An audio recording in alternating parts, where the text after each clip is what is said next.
Hi, welcome to Fantasy for the Ages, the show where a father and son sit down and talk about stuff from fantasy book series. My name is Zach, I'm son. And I'm Jim, I'm the father, and we are glad to have you with us here today. So we have been thrilled to be seeing some of our listeners interacting with us online. Yes, very. Absolutely. I know some of you have subscribed to the podcast now, and we've had some comments, and when there's something that's dropped there, we want to really give you a shout out, which is a blatant encouragement to go ahead and make comments. Preferably positive, but anything constructive is valued for sure. And we had one since our last episode from Trond. I'm not sure if I'm pronouncing that correctly. I hope you are. I'm not familiar with that first name spelling. I couldn't even say if it's a first name, honestly, because people can put whatever name they want on the internet. But Trond gave us feedback that he had listened to our first 3 episodes and then tried to listen to the 4th episode, and there was too much popping. What's with popping, Zach? my bad. Apparently I aspirate a bit too much with Ooh, big word, aspirate. Fine, I breathe hard into a mic while I talk. And it doesn't always come out very well, especially with my not amazing mic setup. But we're fixing that. Absolutely. We're not fixing that this episode. So if you're looking for that, sorry. But this is the last episode without quality gear. Yes, as of next episode, I will have an actual good mic and a pop filter. So that should solve that problem. So, Trond, we heard you. We appreciate the feedback. I'm sure everyone else who was annoyed to death by the pops on the 4th episode also appreciate you. Thank you for sharing your thoughts. It has been a goal from all along for us to upgrade equipment. Truthfully, I appreciate hearing this feedback because it gave me an excuse to go out and get a nice mic. Spend the money, absolutely. It's always fun to have new tech, though. Absolutely. Definitely. Bear with us. We're committed to upping our game for all of you, and starting with our next episode, you should hear Zach sounding amazingly better. And if not, it's because we don't know how to use our new toys yet. So, Zach, other than popping and locking and whatever else you might be doing, how are things going? Things are going well. Busy. Life's been picking up, and I'm on my feet a lot. Yeah, you kind of have like 2 jobs now. Currently, yeah, working sometimes with very young people and sometimes with very old people. It's all good things, both to be rewarding work and to provide a service. Great. What about you? Not a lot has changed for me. Same old normal routines, but starting next weekend, I actually go on my first road trip for work since the pandemic began. Whoa. So I have not traveled anywhere since March. And here we are now, January of the following year, and I'm finally going to be out of town next weekend. So we usually do our recordings on Saturdays. We're going to do our next one on a Sunday afternoon instead when I get back from our trip. But because we record these way in advance, dear listener, have no fear, it will not interfere with our drop schedule. It will still be dropped at the normal time, weekly. Yes. Before we move into today's Eye of the World content, which is great stuff again, I'm excited to talk about it. Always love talking about the Eye of the World. Absolutely. I wanted to say something about the ongoing plans for our podcast, just to clarify. If you've been with us since episode 1, if you've listened all the way through, you know that our goal here is to cover more than just Robert Jordan's The Wheel of Time. I mean, don't get me wrong, we love The Wheel of Time and we will spend a significant amount of time on it, but that's not... Years, probably. True. But it's not... 15 books! It's not the dedicated focus of this podcast. Right. We've got so much fantasy fiction that we love, and we're going to try to jump into lots of different ones. But, we do want to be thorough. We're going through Robert Jordan's entire series in chunks, but that will take some time. And there's too much good stuff out there to wait until we're done with the Wheel of Time to do anything else. So we just wanted you to know in format what's going to happen is every now and then, maybe every 5 or 6 episodes, we're going to be dropping in a one-off episode on something, a topic about fantasy literature in general, and not even just literature, fantasy fiction. So, we consider television and the movies and the great stories that are out there in the fantasy genre as well. We'll be tossing these things in for just whatever comes to mind that we want to go and talk about. Something different. Be it your one-shot battle royale or the crazy random happenstance of going through memory lane, or Harry Potter is worse than the Wizard of Oz. Prove me wrong. I mean, maybe. Yes, you can't prove that. That would be horrible. We won't do that episode. I could try. Anyways, the first one of these episodes will be coming up, not the next episode, episode 7, but instead episode 8. So we do have that slated for episode 8. We have something in mind for the first one. But the rest of them that are out there, we haven't planned yet. So we wanted you to know, if you have something you'd love us to cover in a one-off, some particular topic related to fantasy fiction, send your ideas to us. We have an email you can use. Best way to tell us, fantasyfortheages@gmail.com. I don't have to repeat it because it's a podcast. They can back up and hear True. the email again. All right, then. Let's get to it. The first 4 chapters were all about setting the stage for this book, and we met a whole bunch of key characters. Now we get into the action, where things really start picking up in the Eye of the World. Chapter 5, Winter Night. So where the story picks up again, we've got Rand and his father Tam arriving back at the farm. If you remember, they'd said, hey, you know, there's this Black Rider out in the community and stuff. We're going to go home tonight. We'll come back in the morning. Mm-hmm. Whether it was for safety, security, or just being generally spooked, they thought it was in their best interest to return home. Yeah. They get back to the farm. Everything looks fine. Everything looks in order. That's great. And they settle in the evening. And I love when they get into the house, you look around, it's a bachelor pad. This is not the perfect and pristine home. There's stuff laying here and there. They are gentlemen with their own habits and hobbies. I mean, it's not a slob's den. It's a couple of dudes live in this house. I mean, the women in town have all been doing their spring cleaning, and this house clearly has not. What they do when they get in is they also get some tea going, some water going for tea. So Rand takes care of that. We're going to settle in, have a comfortable evening together. Question. Yeah. Is this on just like an open fire or a stove? Because for some reason I always pictured it on kind of a makeshift stove. I think it might be both. Rand puts the tea kettle over the open fire in the fire pit, is I pictured, but I think there may be a stove as well, and that's what the soup's been cooking on. I really thought it was just the other way around. The pot was on the fire and he puts it on the stove because he's like standing by it. I would have to go back to the text to double check that. Well, why don't you? Well, why don't I? It's a podcast. We have time. Side note while you're looking, why are you using your beat up tiny copy of The Eye of the World when you just got a nice new hardcover copy? Because I left that in the other room. So Rand fills the small kettle with water for tea and hangs it from the hook over the fire. So that part's in the open fire area. I may be completely off my rocker, and there is no stove. There's certainly not a gas line. Tam is stirring the stew pot with a long-handled wooden spoon, and then took a taste. A little while longer. But see, he had started to work on supper. He said, let's wash up, lad, and see about some supper. It's still just a pot on the fire. Apparently. Tam does a couple of surprising things here as they're settling in, looking forward to having some dinner and a little bit of tea. Mm-hmm. What does he do?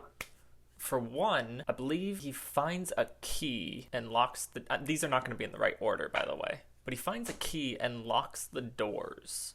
Well, that is the first thing he does. But Rand remembers he's like never seen Tam do this. He didn't know there was a key. They live out in the middle of nowhere.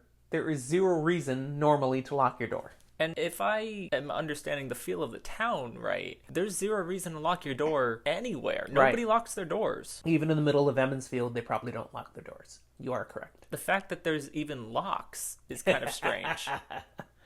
That's kind of raising eyebrows, but then he goes next level. He goes and finds something that Rand didn't know existed. Correct. I mean, he knew the idea existed, but he definitely didn't know his dad had one. Which is, Tam goes and gets a sword. Yeah, he digs it out of the bedroom somewhere. A sword. And not just any old sword. Tell me a little bit about this sword. What's the sword look like? This thing's nice. It easily looks like if you were to try and say sell the sword, you could possibly buy the farm just off the sword. Buy Emmons Field. Possibly. I mean, swords are not common in Emmons Field. No. No, we've talked last time. People, bow and arrow kind of thing, maybe A quarter staff, right?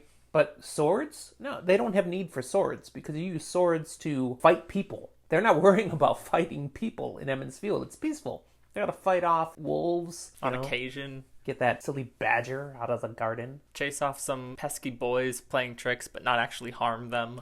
Matt Coffin. He's got a sword. Rand has seen swords on like merchant guards who have come through with an occasional peddler, but that's about it. So he knows what it is, but And he knows this is no merchant sword. no. It's not your run-of-the-mill, cruddy, poor blacksmith's attempt at a sword. This is a finely crafted blade and weapon. Yeah. For one thing, it's only sharp on one side instead of the normal two-sided, like, broadsword. And I believe it has a slight curve to it. Yes. Which, if you know anything about metalwork and smithing, it's not the easiest to get that curve in while having it still be a sturdy and powerful blade to use. Yeah.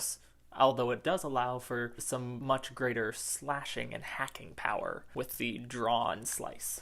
And then it has some fine detail work on it. There's something etched into both the blade and the handle. And that is the image of a heron, the bird. Fun fact, Zach had to look up the first time, hey, what's a heron actually look like? Serious? And then keep in mind, the first time I read this was fairly early. But you knew it was a bird. Yeah. Okay.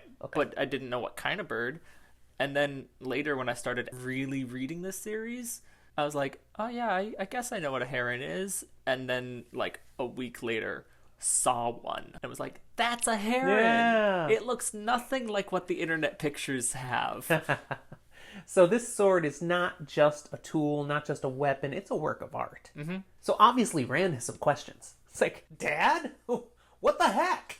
I mean, I'll be honest. If you just went upstairs and pulled out a beautifully crafted 40-06 sharp... or... Well, I was going to go with a sword because I think that would be really cool. I do have a sword. No. I mean... You do, but it's plastic. it's nowhere near the same. We're both black belts in Taekwondo, so we trained with swords, but they were weighted plastic swords. Yeah, I would not want to go up against some demon from beyond with my plastic Taekwondo sword. I'd be slightly more willing because I picked it up with my love of fantasy again. But that's because I'm a massive nerd. So Rand has his questions. You have a sword? Why did I not know you had a sword? And why do you have a sword? And where did you get the sword? And all these things. But he doesn't have any time to ask the questions. Nope, because... I mean, he does ask a little. He gets to ask just the introductory questions, and Tam tells him a little. I believe Tam says he bought it, but it wasn't worth the he price paid he paid. a price for it. He didn't say bought it, but he paid a price. I know That's a subtle difference. Specifically, he says it's not worth the price he paid for right. it. And that he got it a long time ago, far, far away, in a galaxy. No, sorry, not a galaxy. Whoop. It's not a lightsaber. Slight shift in story. But that's about all he gets out of him before there's this big thump on the front door. The locked front door. We quickly realize Two Rivers locks, not as sturdy as the people. Because after the first thump, and they're like, whoa, what was that? Then it's That's more not a of neighbor. We don't have neighbors that just thump on our door. We don't even have neighbors. They don't have neighbors. The closest neighbors are 17 miles away. Yeah, but the next thing, smash! The door comes flying in, and there's this thing filling up the entire doorframe. Now, I don't know about you, but I always envisioned this as like almost a concussive blast of force. It's not a breaks the door off its hinges. It's a breaks the door into splinters. Not like shrapnel or anything, but it's breaking the door itself. And the thing that's standing there, I have to be honest, the image in my mind has always been something out of the Muppets. What? There was a creature on the Muppets that was big, tall, all fuzzy, with a monster face. I can't even remember what it was called, but this is what I see when this creature is standing in the door. I'll have to find a picture of this thing and put it on our Instagram. I'm gonna be honest, my first thought was something that then I went, I don't know if that's Muppets or Sesame Street. No, no. Well, the Sesame Street are the Muppets. You know that, right? Wait, I'm sorry, what? All those creatures on Sesame Street are Muppets. I mean, except the ones with people inside them. Big Bird, Kermit the Frog started on Sesame Street. The fact that I never Mind is blown now. I never watched Sesame Street. So I grew up no on worries. Sesame Street, man. Granted, I never really watched the Muppets either. My first inclination when you talk about a big Muppet creature that looks monstrous would be Animal. That's it! Oh, that's not Animal. That's it! That's the monster. Sorry, guys. I pulled it up on this wondrous thing called the internet, and that's the Trolloc. It's called Sweetums. It's basically from the knee down, Bigfoot. As hairy as Bigfoot. If you guys look up Sweetums, the Muppet Sweetums, you'll see what's in my head. It's got a head like a massive fuzzy potato and a nose like an eggplant.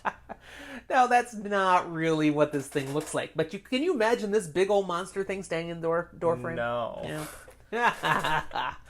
All right, getting away from my Muppet issue, tell us a little bit about what this Trolloc standing in the door is. So the Trolloc is a loosely 9-foot tall beast human monster hybrid. No, it's not Sweetums. I'm pointing to the picture. And it looks like rabid destruction in humanoid form. Half animal, half human. Now, notably, not half a specific animal. I do think it tends to be animals that we associate with either monsters in folklore or being like predatory beasts. And I say that with the exception of like there are goat-headed ones, but we associate that with like devil iconography. And then there's birds. And those are eagles. Birds of prey. Yeah. And then you've got like no pigeon Trolloc. No. I want to see the killer swan Trolloc. The winged rat Trolloc. Now I'm trying to think of ones that would Flamingo be Trolloc. That's a flamingo Trolloc. No, not the flamingo Trolloc. Oh. Wait, it's the panda Trolloc. Ah! No, they just sit down and start chewing. Hide the bamboo! Okay, it's still, trust us, people. This is a nasty monster. Hide the Two Rivers Tabac. Which one would smoke? Yeah. Okay, we're getting off track again, but... Alright, so this thing is in the door. Now, everyone in the Two Rivers has heard of Trollocs. Most of them don't think they're real. These are stories you tell your children to scare them and to make them be good. Or the Trollocs will get you. And so, as part of that, seeing one actually in your door would be enough to make most people shit their pants. And what does Rand do? Well, Rand at that moment, just before the thump, had picked up the tea kettle off the fire with a gloved hand. Or it was ready. Whatever, it was time. So he's holding this as the Trolloc breaks down the door, and instead of pooping his pants, he chucks the tea kettle right there in the face of the Trolloc. Good move. Good move. Trolloc doesn't like that. I mean, it's kind of a panic throw, but it worked. It strikes. So the Trolloc is like, ah! Not my best Trolloc sound, but... You have a best Trolloc sound? Probably not. Maybe that is my best Trolloc sound, excuse me. But he's in pain, and, and there's more Trollocs behind him trying to get in, and they can't get past him right away because he's... Do you have a good Trolloc sound? No. Okay, you're not even going to go there. No, I'm not even going to try. Tam reacts right away. Oh, yeah. He has no hesitation. He flips the table over, blocking between them and the Trollocs, and tells Rand, get out! Yeah. Before the kettle hits the ground after Rand has thrown it, the sword is out of the sheath, and Tam is chopping Trollocs up. Tam is a man of action. And we're sitting here going, what? So he's got Rand running out the back of the house. Mm-hmm. As Rand heads... This is not a big house. So he's heading back into the bedroom and to the back door. And as he's heading that way, there's Trollocs coming in the back, too. Oops. But it's dark back there. They didn't have any lights on. Again, no electricity. We talked about this. And they didn't light any candles back there because they're not back there right now. So it's dark. The Trollocs don't see Rand. Rand sees the Trollocs silhouetted as they're coming in. He ducks out a window and yells to Dad, there's more coming in the back! And he runs for the woods. Like a good chicken trying to save his life. Man, come on, don't give Rand a hard time. No, I'm not. Rand felt bad. Don't get me wrong. I'm calling him a chicken, but at the same time, He's an obedient chicken. He would be a fool to stay. Yeah, his dad told him to leave. He did it. But he only went as far as into the woods and come right back to the fringe to watch for his dad. More or less staying at the tree line. Yeah. And it's just a little bit later. This would be awesome to see. Tam comes. It's like the action movies. He comes crashing out through one of the windows. I mean, not duck through an open window. He crashes out through the window. Yeah? I picture landing on his feet or landing in this great judo roll, and he's right up on his feet, still with the sword, ready for action. Rand is like, Dad, I'm here! And instead of Tam running to him, Tam heads another way because the Trollocs are in hot pursuit. And very quickly, the Trollocs do pursue, and Rand is left in silence. So Rand moves off into the woods too. He's hoping he'll hook up with his dad.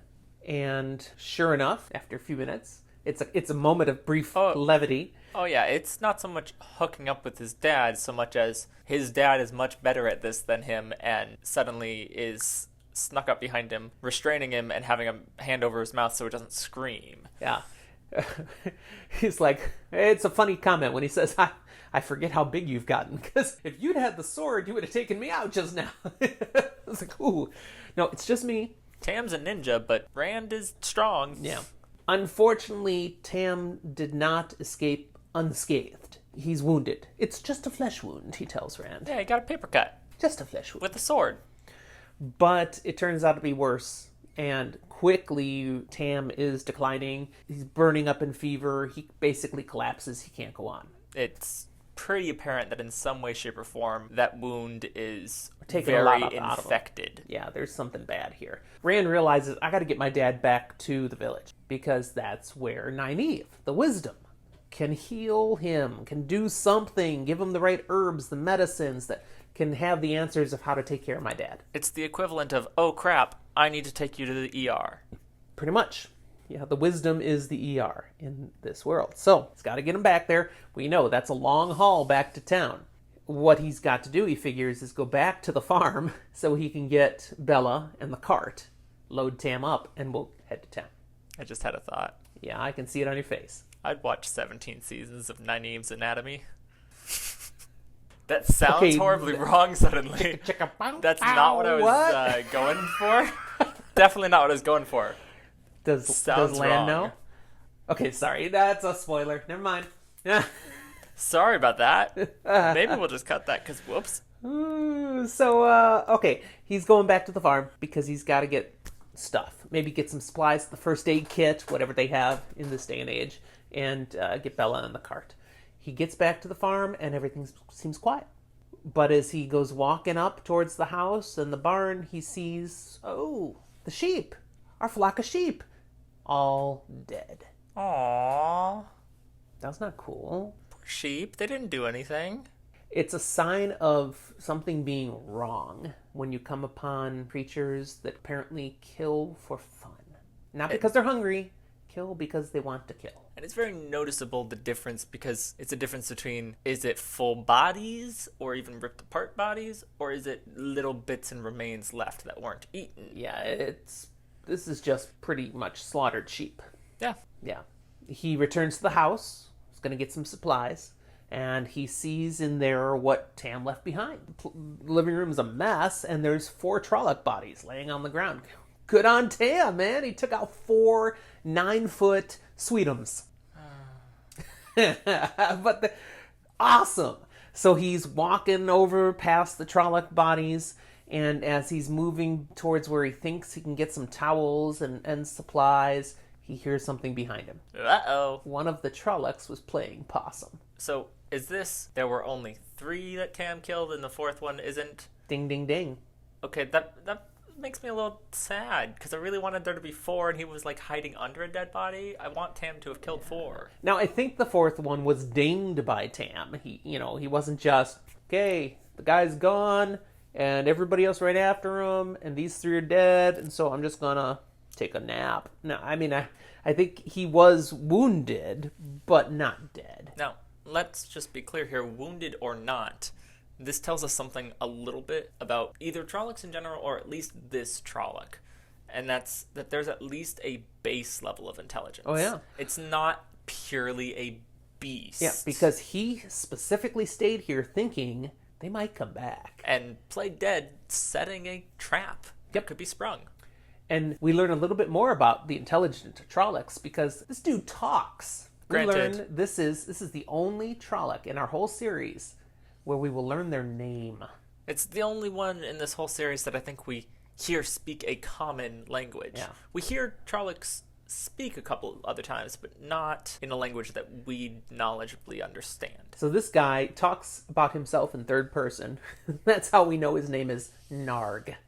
Narg the Trolloc. And he's glad to see Rand, and he, wants Rand to basically come with him because this is what you should do. This is going to be good. And Rand, of course, doesn't like seeing a Trolloc, so he pulls the sword. Like, automatically, the sword he's never done anything with in the day of his life. We didn't mention it before, but it's Tam's sword. He took the sword before he headed back into the farm. Truthfully, he's more likely to chop off his own foot than anything else. He is. But Narg talks him, trying to calm him down, and then when Rand starts to lower the sword a little, Narg pounces. What happens? Rand falls and twitches, and it happens to stab Narg with the sword. Yeah, he just, and the sword comes up a little bit, and exactly. Just like with the teapot, it's a very Call of Duty panic knife moment. But Narg's dead. He impales himself on the sword. So now, whoa, okay, now what do I do? Quickly, he grabs some blankets and supplies, and he heads to the barn. I gotta get out of here, because Narg had said the others are gonna come back too, so I gotta go. Okay, gotta go. And I'm gonna get Bella in the cart, and he gets there, and there's no Bella. And there's not any cart anymore. The cart was smashed up. Everything's destroyed. So he salvages some pieces of the cart, two of the big side poles, and takes them with him, heads off into the woods. End of chapter. Chapter 6 is called The Westwood. We see Rand back with his father, who is very sick. He's become delirious now. It just keeps getting worse and worse. Clearly doesn't know what's going on around him anymore. Rand takes the cart poles he had salvaged and some blankets, and he creates a, what do they call Sword that? A truss? No. Darn it, I'm not going to remember the name. We could say a litter, but there's a different word litter for is a it. word. There is a specific word. A travois? That sounds right to me. What's a travois? A travois. Specifically, something with two sticks and cloth that you can drag somebody on. Oh, well, let's... Listeners, if I'm wrong, let me know, but travois is in my head now. Trevois. Travois. I'll look it up later. Apparently it's French. Probably its roots, yes. So he can drag Tam on this now. Quick question. Poles from cart bits. Did you grab the axles? No. I kind of think it's the poles that they would use to hook to the horse. There was posts to the harness that hooked back to the cart. So like bits that extend on almost a yoke-like thing. Would have been connected to the yoke like Yeah. thing. Yes. Yeah. That's what I picture. When I read it in the text, it didn't make a lot of sense to me what I was seeing. So this is, in my mind, my head canon, not mental canon. We're on to that now. Head canon is those big posts. He's ready now, and he's dragging Tam back to the village. And Ow. Let me just say, I know it's necessary. Ow. He is dragging Tam through ow these woods. to Tam and Rand. Yeah. Because how many have you been walking through the woods? Of course you have. I've taken you walking through the woods. Definitely have. Not known for their smoothness. No, I've done plenty. I love going out cross-country running on trails that are not paved, just like dirt and rocks and stuff. And that would be annoying to drag someone on, painful even. Yeah. This is through just the woods. And not all woods are the same. We live in the Pacific Northwest. The woods around here are relatively tame. I've taken you through the woods in Wisconsin, where the glaciers had done their work in years past, and you've got all sorts of bumps and hills, and there's no smoothness anywhere in those woods. And I think of the hills, the hilliness and change in elevation of Alaskan woods. Yep, we spent years living up there. He's got to drag him through all this. Tam honestly doesn't care because he is so delirious, he doesn't even know what's going on anymore. But Rand, this is hard work. He's going to have to drag him all the way. So he's heading back to town, And he's going in a fairly straight line because he's following the quarry road that they'd taken from town. He's just not on the road. He's near the road. He's going parallel to it, far enough from it that if anyone's on it, hopefully they'll be hidden, but close enough that he doesn't... I mean, it's night, it's close enough he can still keep track of where they're going. Close enough that while they would probably not see him in the woods, he would probably see them. Which is a good path. thing. For the most part, things go fine. But at one point, he hears something coming up the road, coming from town, and they hunker down. Tam just does Tam. Rand hunkers down, and it's a whole column of Trollocs with a rider with them, like the Dark Rider they had seen. Band of Trollocs? I said column. I'm just trying to think what's the proper I think the word book for said column. Oh. Well, the term is a fist of Trollocs. That's like a legion. Right, and this wasn't a fist. This is just a bunch of Trollocs all marching in line because there's this thing with them. And what is this thing? Well, Narg had referenced what he was waiting for. Besides other Trollocs, he referenced a what? So I'm going to say this wrong because I say it wrong, I think, in that I say it's a Myrddraal. That's what I say, a Myrddraal. I thought you were going to try and correct me and say it's a Myrddraal. Nah, Myrddraal. That's what works for me. Myrddraal or Myrddraal, something like that. Okay. Okay, anyways, tell us about what a Myrddraal is. The Myrddraal, or Half-Man, or Fade, is aptly named, or nicknamed, the Eyeless. Because this is a tall, gaunt, usually black-robed, man-like figure. But it's not a man. And if you look at its head... you see very clearly it has no eyes. Now, Rand can't tell any of this yet. No. We're going to learn about this in future chapters. What I do want to know is physically, what do you see that no eyes looking as? Do they have eye sockets to you? Like the bone structure? Nope. Just completely blank. See, I think of it as it's like solid skin over what a normal skull would have. And so it's almost these like empty shadows where their eyes kind of would be. Yeah, and see, I think it's creepier. I think it's creepier that way. No, I think it's creepier if there's not even any space for eyes. There's no sockets. There's nothing. It's just flat head. I subscribe to the idea that is very common in film, that the closer you are to human while being just slightly off, the more unsettling it is.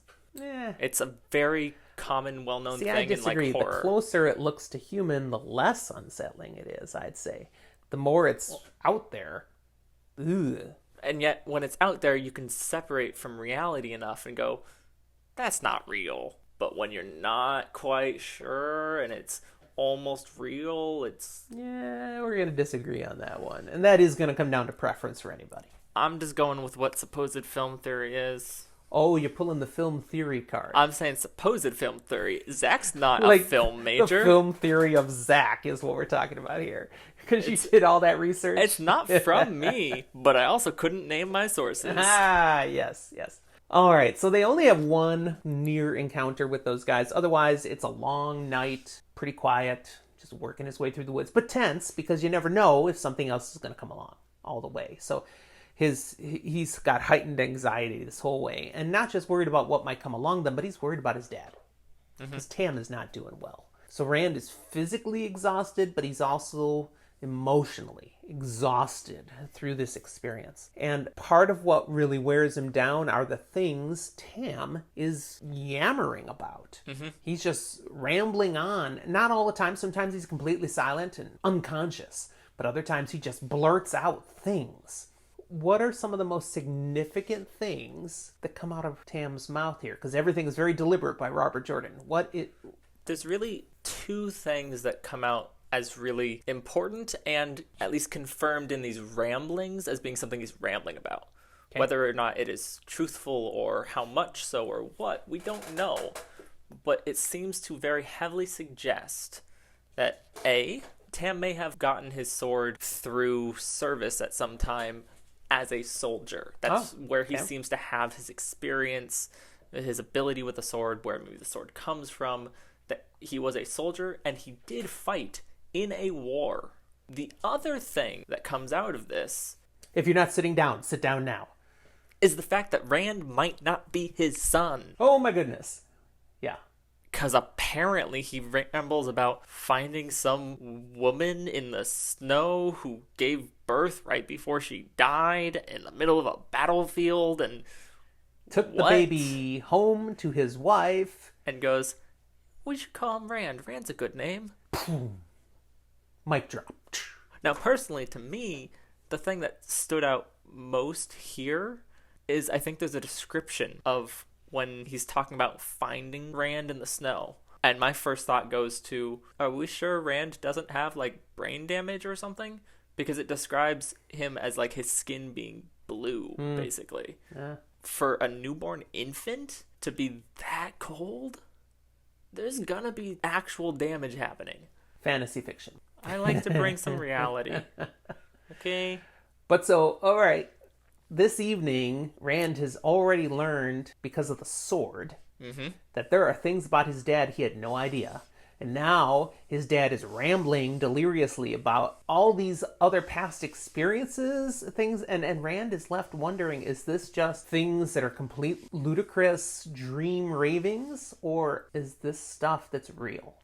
It's like when your parents first tell you about their crazy wild college times that you never imagined because it was like, they're my parents. How would that be them? But in the same night, they also said, oh, hey, by the way, you're adopted. By the way, I never had any crazy college days. I'm also not adopted. No, you're not. That's true. That you know. Thanks. Chapter 7. They're out of the woods. That's what it's called. Into Out the of woods and out of the Yeah. woods. So Rand finally arrives with Tam at Emmons Field as the dawn is breaking. It has taken all night. I mean, it was already evening when they got home, but they had a long day yesterday, and then he's pulled Tam through the woods on the travois all night long. And He's exhausted, and the anxiety, And as they see the dawn is breaking, they see the town is broken. there's smoke rising from multiple structures. We discover the Trollocs didn't just attack Rand's farm. They attacked Emmons Field. Well, shucks, how many were there? Apparently a lot. Apparently. People are glad to see them as they're coming in. They thought Tam and Rand might be dead because Bella, the horse, had showed up in town hours ago. Good girl. Yeah, so when the Trollocs apparently attacked the farm, Bella ran off and headed back to the only other place you can go from the farm. There's no other place to go. You follow the road to Emmons Field. They get Tam to Nynaeve, the wisdom. That was the goal. And she takes a quick look at him and says she can't do anything for him. He is too far gone. It's not that I don't want to help him. It's that I can't help him, but I can't help these other people. So, bye. It's called triage. I've got all these injured people. I'm going to help the ones that I can actually do something for. I can't do really anything for your dad. This is all that's been in Rand's mind all night long. I got to get to the wisdom. And nothing. Can't do a thing. Won't even help him. He is shell-shocked now. So the next thing that comes to his mind is, I'll get him to the mayor. Mayor Bran, Master Alvear. He'll know what to do. And so he gets him to the mayor, and the mayor's like, we need to get the wisdom. And no, I already tried that. But he doesn't even say that because he's so distraught and practically exhausted, ready to collapse. Long story short, though, they figure out, all right, let's get Moraine. Because we've discovered through this attack overnight that Moraine is an Aes Sedai. What? Yeah, she and Lan were huge in helping fight off the Trollocs. And in fact, they're the first ones that raised the alarm. The Trollocs are coming, the Trollocs are coming. Because turns out when you have a badass with a sword and a woman who can throw lightning, Fireballs. either you got to be careful with fireballs, you might kill your party. There's Yeah. that AoE thing. That's a D&D thing, yeah. So, but since the battle, Moraine has been healing some of the worst of the people who would die without help. She has been healing. So let's get your dad to her. So they do. They find Moraine. She seems particularly happy to see that Rand is okay. Brightens up. Okay. He asks for help. He says he'll pay any price. She's like, we can talk about prices later. Be very careful promising prices. He doesn't to know Aes these things Sedai. about Aes Sedai yet. But she agrees to try to help. She and Lan go with Rand back to the inn where Master Alvear has let Tam be set up in one of the nice bedrooms. Yeah, he set him up as hospice, and now we're bringing Moraine to try and make it not that. So, Chapter 8, Place of Safety. We're at the Wine Spring Inn. We're in the room where Tam is resting in a bed. Moraine is intently at the bedside studying him. And Rand is just fretting, hoping she can do something. Please save my dad. And also in the room is Lan and Bran Alvear. As Moraine is focusing on Tam, Lan comments on this sword Rand has. And this is where we learn about that heron, the etching on it. Tell us a little bit about what we learn. What does a heron-marked blade mean? Apparently, a heron-marked blade designates someone as being a blade master. I don't recall if it gets too deep into how exactly that has to be earned in this chapter, but rather that it is something that must be earned. Yeah, you don't buy it. Be bought. You don't buy it. It is a mark to show you are worth having this blade because you are that good with it. Yeah. So, okay, there's another info drop for Rand. There's more to my dad than I knew. He was a blade master? What? My dad's a farmer. He's a shepherder. What in the world? Other things we learned in this conversation between Rand, Lan, and Moraine is that Moraine and Lan were shocked to find Trollocs at a Myrddraal in Emond's Field. They did not expect this at all. They had no possibility in their mind that as they were visiting Emond's Field, they'd run into Trollocs. They'd run into a Myrddraal. They say there were over 100 Trollocs present, which is a fist, like I mentioned earlier. We also learned that creatures that feed upon death are often spies of the Dark One. AKA carrion feeders. Crows and rats. And ravens. That one makes me a little sad. Sorry. So that's knowledge we get here. Tuck that away for later, dear reader. Out of curiosity, do we ever see vultures?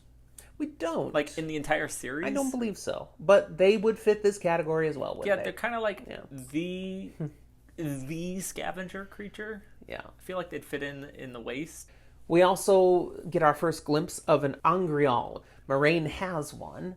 What's an Angreal do? In really simple terms, Moraine as an Aes Sedai can channel the one power.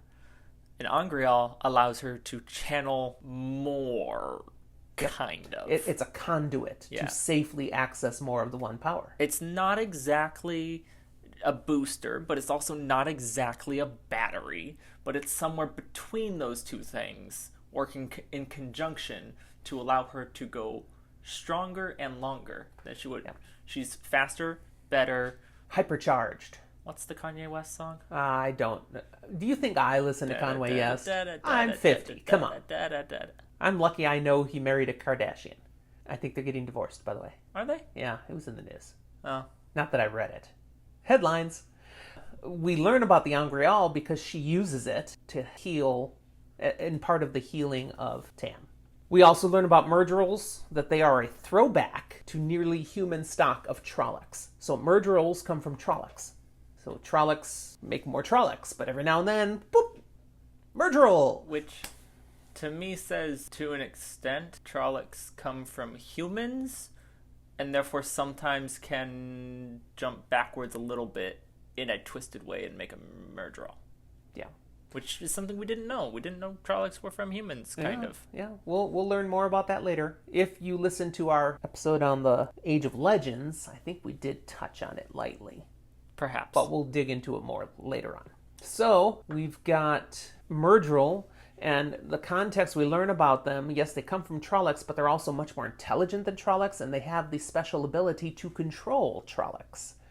And so, a Myrddraal can link with a whole group of Trollocs, which makes the Trollocs far more dangerous, because now they are under the guidance and influence of basically a battle general. This Myrddraal can direct the Trollocs. Otherwise, Trollocs are just nasty monsters that kind of run havoc and do whatever and might even attack each other. A Myrddraal makes them into a fighting force. Truthfully, I'm a little bit confused as to whether this mechanic works more as a hive mind or just a, fear empath pushing. Or more likely, it's somewhere between the two. It definitely has some things that seem to be together. Now, we learned a few other names for Myrddraal. Yeah, we said a lot of them already. We said a couple of them already. Can you think of all the ones that are named here? Half-Man, Fade, Eyeless, Neverborn.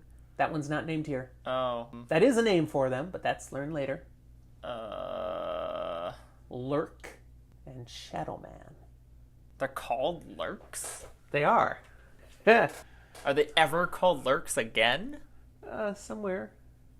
Like, they lurk. They lurk. I don't know. All right. They're... So Moraine is successful in healing Tam. Yes. Now we learn the healing that she uses, that Aes Sedai use at this time, draws on the strength of the injured. So if someone is too close to death, even an Aes Sedai can't heal them, because the very act of healing will kill them. Now, granted, it does draw to an extent on her strength to be able to do it, but the healing is done through his strength. Right. It's not all her action that's doing the healing. She needs to use energy to do the healing, but it's also drawing on his own strength to reknit his body. I think of it like blowing onto embers to start a fire. You have to supply that oxygen, but in the end, it's the thing doing the actual combustion. If there's no energy there, then nothing's going to happen. Yeah. Tam, if he was a weaker man, there would have been nothing she could do after all that time. But he is a very hardy, strong, constitutional farmer. He's Two Rivers stock. Yes, He's stubborn. yes. He is able to be healed, but she can't bring him fully back for two reasons. One, she's exhausted, and two, he is very bad off. So he can only take so much of the healing, too. He only has so many reserves she could draw on. So she fully heals him, but he's going to need time of convalescing. He's going to be staying in bed for days and days and days, maybe weeks, before he's back to full strength. It's almost medically induced coma, but not quite. And he does not wake up at this point. He's out. He's unconscious.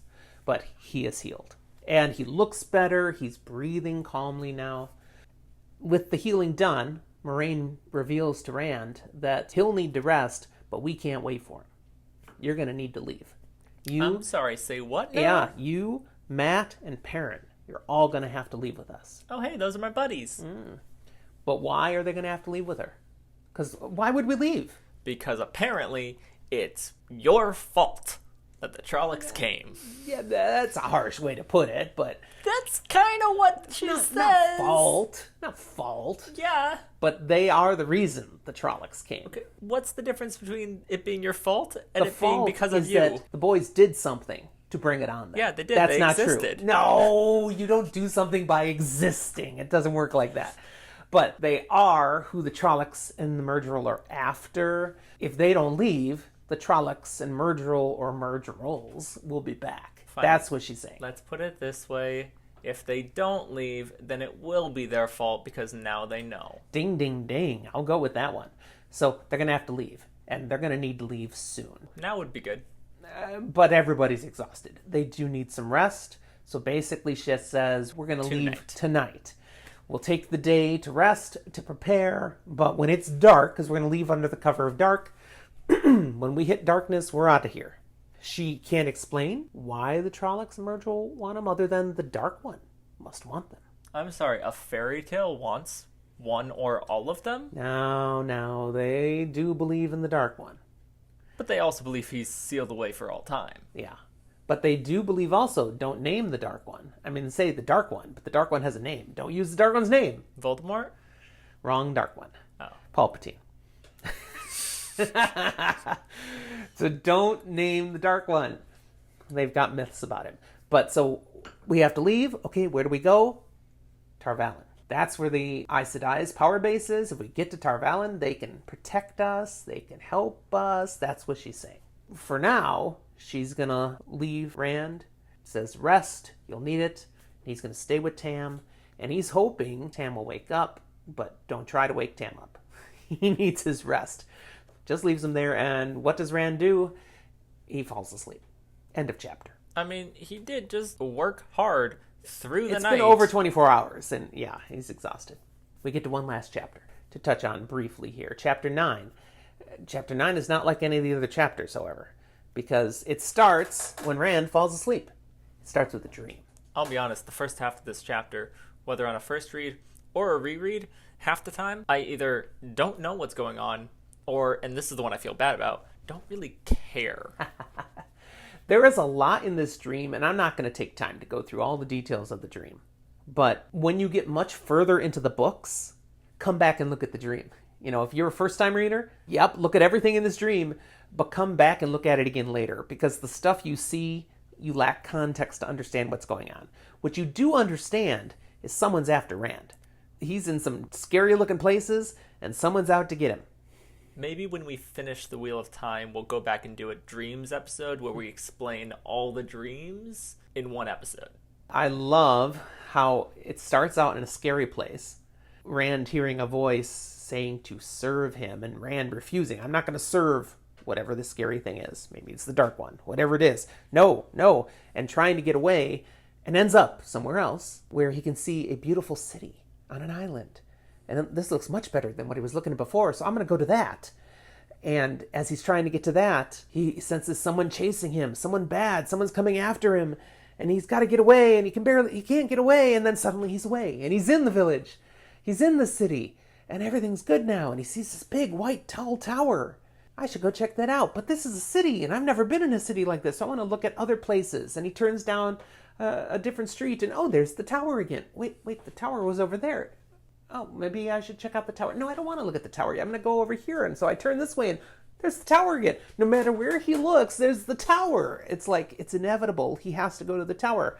And he's stubborn. He's from the Two Rivers, so he doesn't want to go to the tower. But finally, okay, fine. Obviously, I have to go to the tower. So he goes to the tower. And there's other city people around him. And they seem upset when he won't go to the tower. But when he's going to go to the tower, they start celebrating. And yay!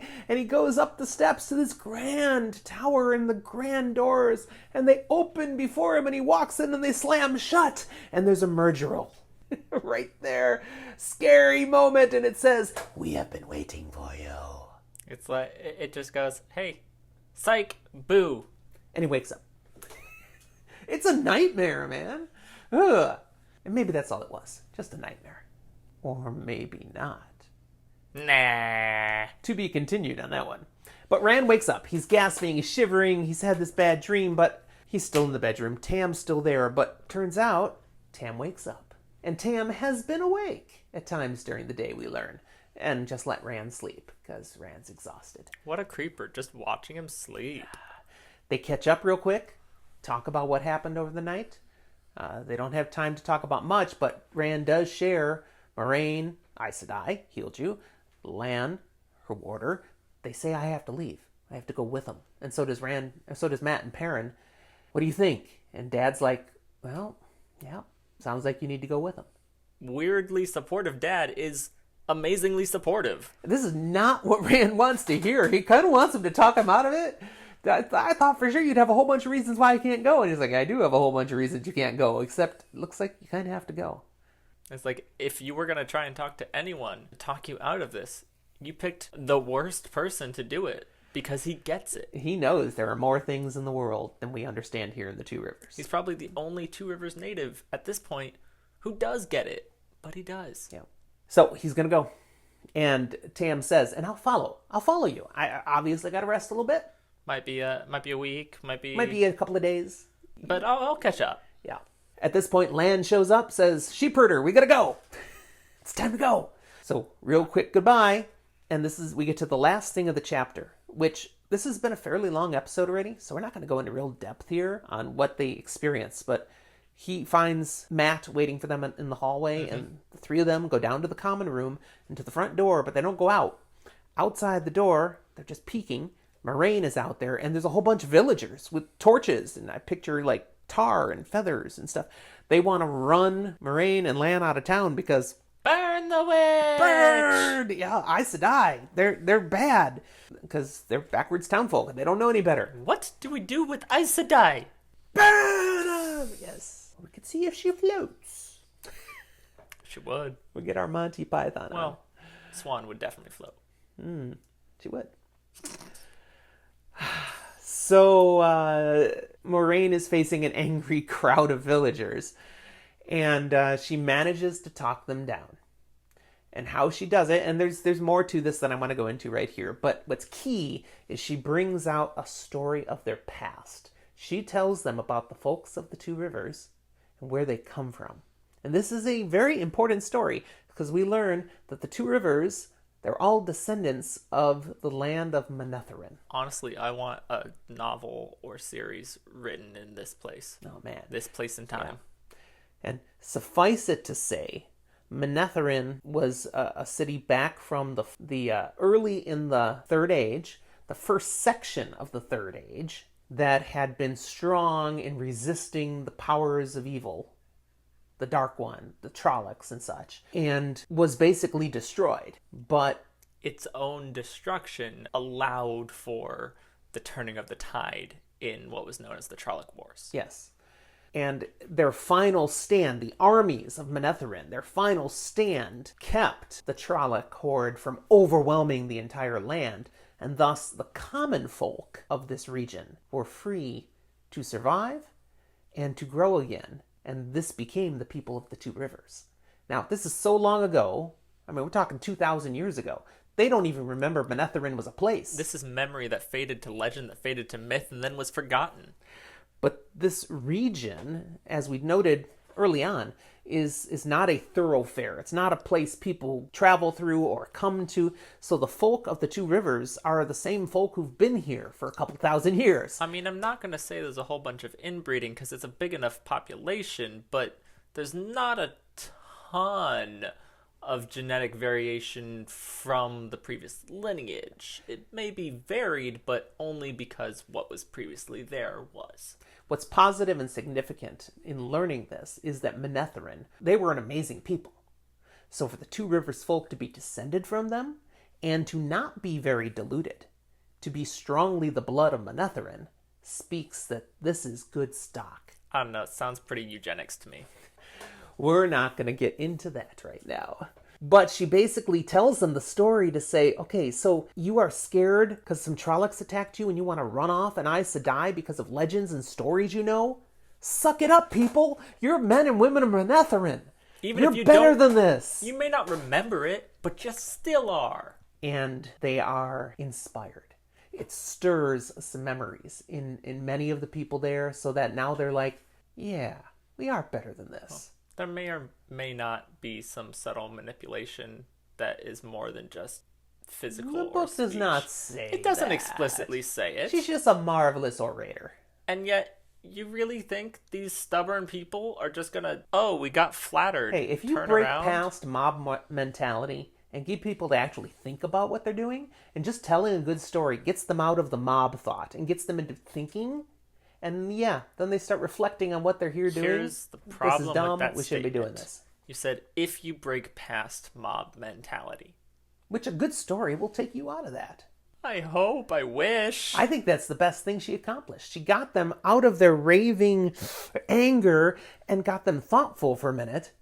And then they become reflective, and then they become embarrassed. What are we doing? This is stupid. We shouldn't... I mean, she's healed some of them. She's cared for them over the night. She fought off Trollocs, and now we're actually blaming her and trying to run her out? We should be better than this. I want to believe you, but I think you're more optimistic about mobs than I am. The truth is out there. Believe. Anyways, in the story, it works. They defuse. It also helps that Bran O'Vere, the mayor, and Harold Luhan, the blacksmith, show up and kind of like, guys, come on. And they, yeah, okay. The you're right. level-headed guys that aren't on deathbeds right now. The few that still are just the ne'er-do-wells in the town now are the only ones who would stand up, but they're also kind of cowards. So with everybody else leaving, they kind of slink off too. And when Lan sees Moiraine has effectively diffused this, he says to Rand and Matt, okay, let's go. And they head out the back, heading to the stable. End of chapter. We got to get out of here. That's where we're going to end it today. And we'll pick up there next time. Absolutely. So as always, thank you for being with us. I hope you enjoyed our talk about today and the things we covered. I definitely invite you to subscribe to the podcast and even consider rating it. We have 2 measly ratings so far. I appreciate whichever 2 of you did rate us. They were both 5 stars, so yay, but we'd love to see some more ratings. Come on, help us out, and even maybe give us a review. Absolutely. If you feel more inclined to reach out to us directly, there's a number of ways you can do that, whether through contacting us in a lengthier format through the email. Yep, we gave them the email earlier, fantasyfortheages@gmail.com. Or reaching out to our various social medias. Which is how some people have been doing it. I mean, you can leave comments on a number of the places where you actually listen to the podcast, and we see those. But then there's Facebook, Twitter, Instagram, looking for Fantasy for the Ages, or Jim Zach Scriven. The links for these things will be in the podcast notes, so you can find those. And we do have a Discord channel, which nobody's there yet except you and I. That's fine. We'll just be together. But when somebody decides they want to check out our Discord, it's there, and we welcome you joining us there and continuing some discussions. We'd love to chat. Yeah, that's it. And if you decide that you want to support us with more than just your listenership, you can also find us on Patreon. Yeah, to help pay for that microphone we just bought. That'd be awesome. Anything, and we do have some nice benefits for people who choose to partner with us and become patrons. All right, I got nothing else. You got anything else? Nope. Awesome. Thanks, guys, for listening, and we'll talk to you next time.